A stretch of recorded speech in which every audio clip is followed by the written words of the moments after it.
പിശാച് ഏദൻ തോട്ടത്തിലൂടെ ആദവും ഹവയും എന്ന മനോഹരമായ ഒരു ആചാരത്തിന് തുടക്കം കുറിച്ചു. കുറ്റത്തിന്റെ ക്രെഡിറ്റ്സ് വേറെ ആളുടെ തലയിൽ കെട്ടിവെക്കുന്ന ആചാരം. ഈ ദൗത്യം അതിലും മനോഹരമായിട്ട് ഈശോയ്ക്ക് മുമ്പിൽ നിയമജ്ഞരും ഫരിസേയരും നിവർത്തിക്കുന്നുണ്ട്. യോഹന്നാന്റെ സുവിശേഷത്തിൽ 8-ാം അധ്യായത്തിൽ വ്യഭിചാരത്തിൽ പിടിക്കപ്പെട്ട സ്ത്രീയെ കൊല്ലാൻ തങ്ങളുടെ കയ്യിൽ കല്ലുമായി വരുമ്പോൾ അവർക്കും ആ കുറ്റത്തിൽ പങ്കുണ്ടെന്ന് ഒരു നിമിഷം പോലും അവർ ചിന്തിച്ചില്ല. ഇന്ന് നമ്മളും ഈ ടാസ്ക് ഭംഗിയായി തുടരുന്നു, ഒരു മടിയും കൂടാതെ. അതുകൊണ്ട് ഇന്ന് ഈ ഈസ്റ്റർ ദിനത്തിൽ മറ്റുള്ളവരുടെ തെറ്റുകൾ മുഴുവൻ സ്വന്തമായി തോളിൽ ഏറ്റെടുത്ത് അതിനുവേണ്ടി സഹിച്ചു മരിച്ചു ഉയർത്തെഴുന്നേറ്റ ഈശോയെ ഓർക്കുന്ന ഈ ദിവസത്തിൽ ഞങ്ങൾ SMYM റോം അംഗങ്ങൾ നിങ്ങൾക്ക് മുമ്പിൽ ഒരു തെരുവ് നാടകവുമായി വരുന്നു.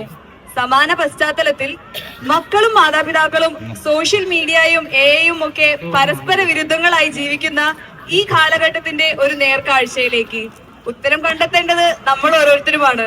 സ്വാഗതം എല്ലാവർക്കും.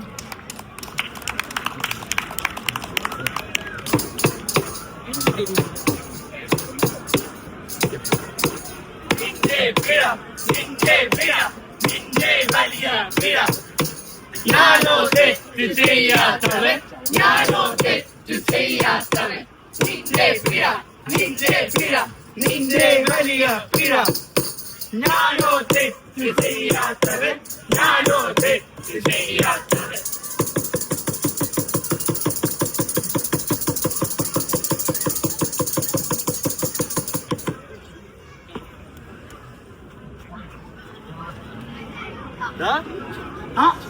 എന്തൊക്കെയുണ്ട്? ഈ ഫുൾ ടൈം ഇൻസ്റ്റയിലാണല്ലോ, പുറത്തൊന്നും കാണാറില്ല. എവിടെ പോണ്? അതെന്റെ ഒരു കൂട്ടുകാർക്ക് ഒരു സ്പെഷ്യൽ സമ്മാനം കൊടുക്കാൻ പോണതാ. ഈ പെണ്ണുങ്ങളൊക്കെ ആയിട്ട് സംസാരിക്കോ? അതൊക്കെ ഉണ്ടടാ. അല്ല, നിന്റെ പരിപാടി എന്താ? ചിക്കു വന്നിട്ടുണ്ട് സ്റ്റഫായിട്ട്. അപ്പൊ തകർക്കൂലോ. അപ്പൊ ഓക്കെ, നമുക്കെന്നാ ഇൻസ്റ്റേ കാണാം. അപ്പൊ ഓക്കെടാ. ഓക്കെ.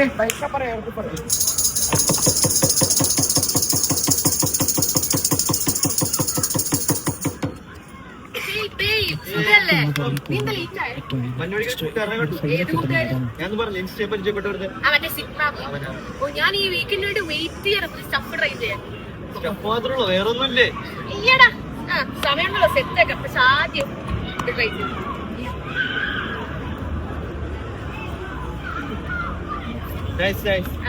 നമുക്ക് താഴത്തിലൂടെ മറ്റേ ട്രൈ ചെയ്യാം.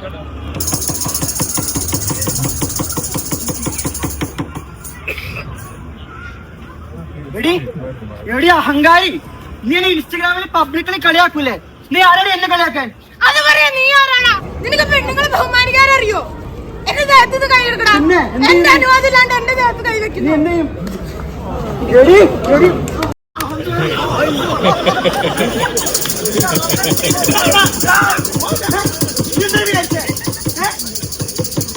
ഇപ്പോൾ കിട്ടിയ പ്രധാന വാർത്ത: കേരളത്തിലെ 2 വ്യത്യസ്ത സ്ഥലങ്ങളിൽ ലഹരിവേട്ടയും യുവതിക്കെതിരായ ആക്രമണവും.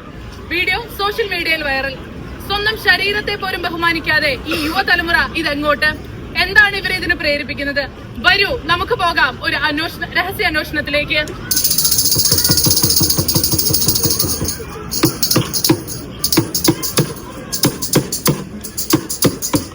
നിന്റെ പിഴ, നിന്റെ പിഴ, നിന്റെ വലിയ പിഴ. ഞാനോ തെറ്റ് ചെയ്യാത്തവൻ, ഞാനോ തെറ്റ് ചെയ്യാത്തവൻ, നിന്റെ പിഴ, നിന്റെ പിഴ, നിന്റെ വലിയ പിഴ. ഞാനോ തെറ്റ് ചെയ്യാത്തവൻ, ഞാനോ തെറ്റ് ചെയ്യാത്തവൻ.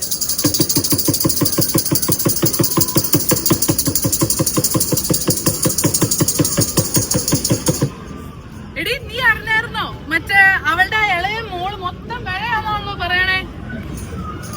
അത് ഞാൻ അറിഞ്ഞായിരുന്നു. ആ ഇളയ മോൻ മറ്റേ കഞ്ചാവേശ പിടിച്ചല്ലേ? അത് ഞാൻ അറിഞ്ഞായിരുന്നു. എന്നാ ഉച്ചേ എനിക്ക് കാര്യം പറയാം.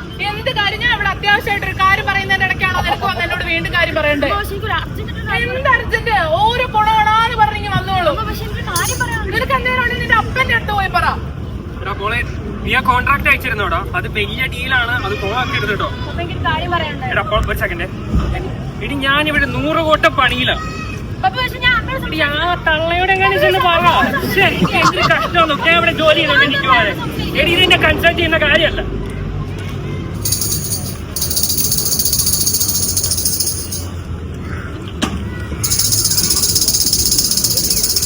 What?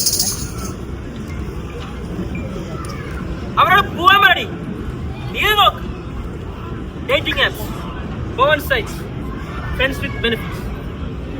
നിനക്ക് അറ്റൻഷൻ തരാൻ എത്ര പേര് വേണം നിനക്ക്? നിനക്ക് സുഖം തരാൻ എത്ര സ്ഥലങ്ങൾ വേണം നിനക്ക്? നോക്ക്.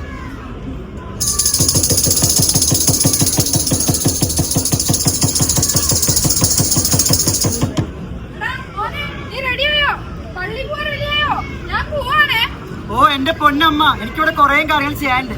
എനിക്കിവിടെ പഠിക്കാനുണ്ട്. ഏത് നേരം ഈ പള്ളി പള്ളി പള്ളി, പ്രാർത്ഥന പ്രാർത്ഥന പ്രാർത്ഥന. എനിക്കൊന്നും വരാൻ പറ്റില്ല. അമ്മയുടെ കാര്യം നോക്കിപ്പോ.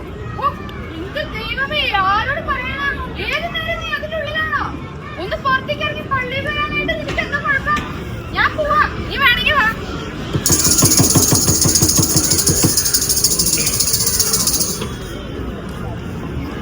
അവളുടെ അഹങ്കാരം കണ്ടില്ലേ?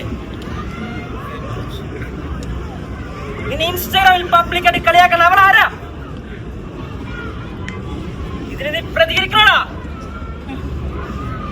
അവള് നിന്റെ മുമ്പിൽ കിടന്ന് കരയണം, കെഞ്ചണം. ഇല്ലെങ്കിൽ നീ ആണാണെന്ന് പറഞ്ഞ് നടക്കണം. എന്തിനാ? പോടാ.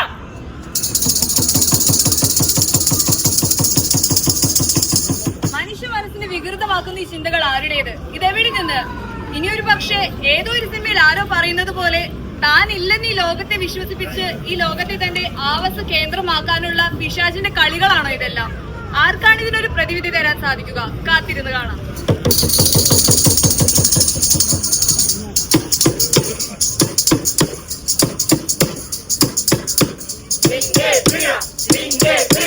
നിന്റെ വലിയ പിഴ ഞാനോ തെറ്റ് ചെയ്യാത്തവൻ, ഞാനോ തെറ്റ് ചെയ്യാത്തവൻ. നിന്റെ പിഴ, നിന്റെ പിഴ, നിന്റെ വലിയ പിഴ. ഞാനോ തെറ്റ് ചെയ്യാത്തവൻ, ഞാനോ തെറ്റ് ചെയ്യാത്തവൻ.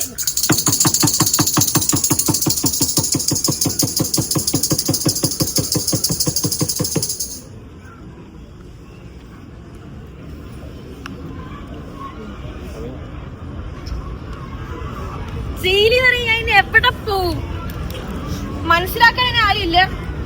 സ്നേഹം തരുന്ന സ്ഥലങ്ങളൊക്കെ തെറ്റിയും പോയി.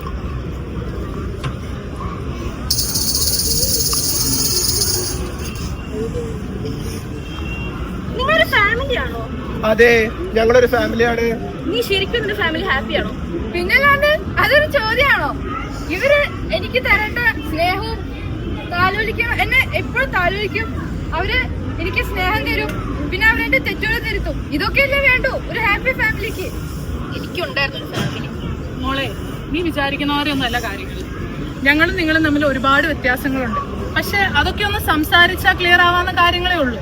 പക്ഷെ എന്താവണം, അതിന് ഞങ്ങളും നിങ്ങളും ഒരു എഫേർട്ട് ഇടണം സംസാരിക്കാൻ.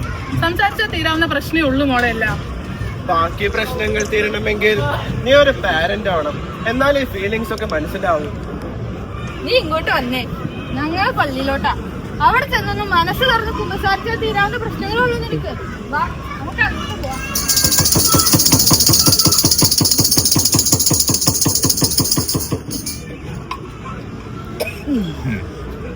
എന്റെ ജീവിതം തീർന്ന് ദേ ഇപ്പൊ ജയിലിലും പോയി. ഇനി വീട്ടിലും പോകാൻ പറ്റില്ല. ഞാൻ എന്ത് ചെയ്യും?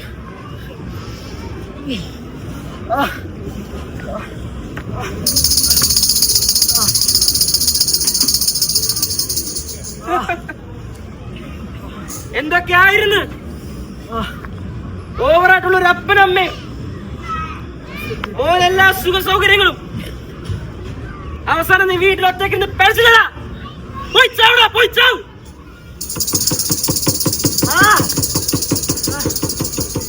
ഇത് മറ്റവനല്ലേ അവനെന്ത് ഇവിടെ കിടക്കണ? പിന്നെ നമുക്ക് അച്ഛനെ കൊണ്ടുപോയാ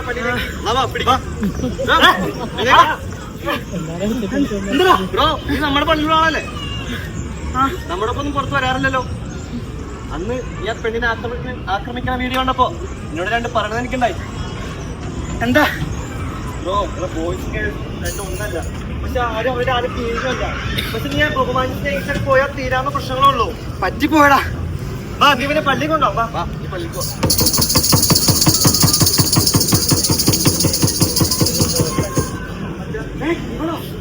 എന്താ മക്കളെ, എന്താ? അച്ഛ, ഒരു മിനിറ്റ്, എനിക്കൊരു കാര്യം പറയാനുണ്ട് അവന്റെ അടുത്ത്. എടാ, ഞാൻ അമല. ഇപ്പൊ ഇവിടുത്തെ SMIM-ന്റെ പ്രസിഡന്റാ. നിനക്ക് എന്നെ ഓർമ്മയുണ്ടോന്ന് അറിയില്ല, പക്ഷെ എനിക്ക് നിന്നെ നല്ല ഓർമ്മയുണ്ട്. എനിക്ക് നിന്നെ ഒരിക്കലും മറക്കാൻ പറ്റില്ല. കാരണം ശത്രുക്കളോട് എങ്ങനെ ക്ഷമിക്കണമെന്ന് നീ എന്നെ പഠിപ്പിച്ചേ. ഞാൻ നിന്നെ ഒരിക്കലും മറക്കില്ല. കാരണം എനിക്ക് തെറ്റ് പറ്റിപ്പോയി, എന്നോട് ക്ഷമിക്ക്. തെറ്റ് പറ്റിപ്പോയി അച്ഛാ. മോനെ വിഷമിക്കണ്ട. ഇന്ന് ഈസ്റ്ററാണ്, ഉയർത്തെഴുന്നേറ്റവന്റെ ദിവസം, വീണവർക്ക് എഴുന്നേൽക്കുവാനുള്ള ദിവസം. നീ അങ്ങോട്ടൊന്ന് നോക്കിയേ. അവൻ നമ്മളോടൊപ്പം ആയിരിക്കാനാണ് ആഗ്രഹിക്കുന്നത്. ആ കൂട്ടിന്റെ വില നമ്മൾ എല്ലാവരും മനസ്സിലാക്കും. ആ കൂട്ടിന്റെ വില നമ്മൾ മനസ്സിലാക്കുമ്പോഴാണ് നമ്മുടെ ബാക്കി എല്ലാ കൂട്ടുകെട്ടുകൾക്കും അർത്ഥമുണ്ടാകുന്നത്, സ്നേഹമുണ്ടാകുന്നത്. ആ കൂട്ടുകെട്ടിന്റെ വില നമ്മുടെ മാതാപിതാക്കൾക്ക് മനസ്സിലായതുകൊണ്ടാണ് അവർ നമ്മളെ പള്ളിയിലേക്ക് കൊണ്ടുവരുന്നത്.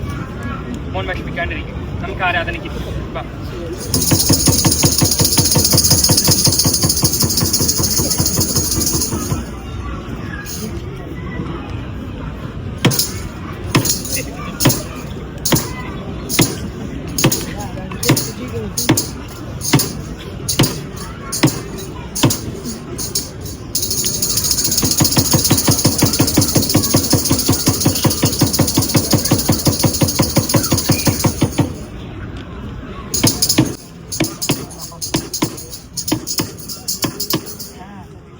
നല്ല കുടുംബങ്ങളിൽ നിന്നും നല്ല വ്യക്തികൾ രൂപപ്പെടുന്നു. നല്ല വ്യക്തികളിൽ നിന്നും നല്ല സമൂഹം രൂപപ്പെടുന്നു. നല്ല സമൂഹം ലോകത്തിൽ ദൈവത്തിന്റെ സാന്നിധ്യം വിളിച്ചു പറയുന്നു.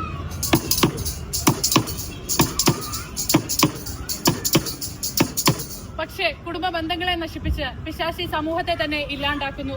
പരസ്പരം കുറ്റപ്പെടുത്തിയും പഴിചാരിയും അവൻ മനുഷ്യരെ തമ്മിൽ അടുപ്പിക്കുന്നു.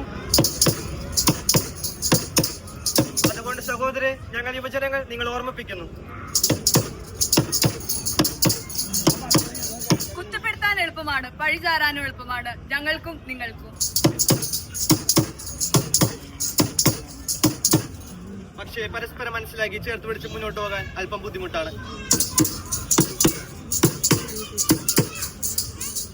അതിന് നിങ്ങൾ തയ്യാറാണോ? ഞങ്ങൾ തയ്യാറാണ്.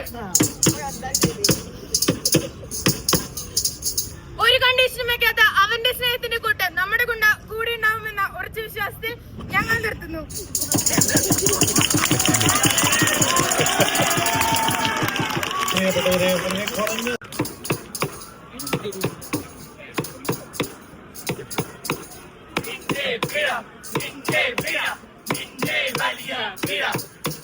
ഞാനോ തെറ്റ് ചെയ്യാത്തവൻ, ഞാനോ തെറ്റ് ചെയ്യാത്തവൻ, നിന്റെ പിഴ, നിന്റെ പിഴ, നിന്റെ വലിയ പിഴ. ഞാനോ തെറ്റ് ചെയ്യാത്തവൻ, ഞാനോ തെറ്റ് ചെയ്യാത്തവൻ.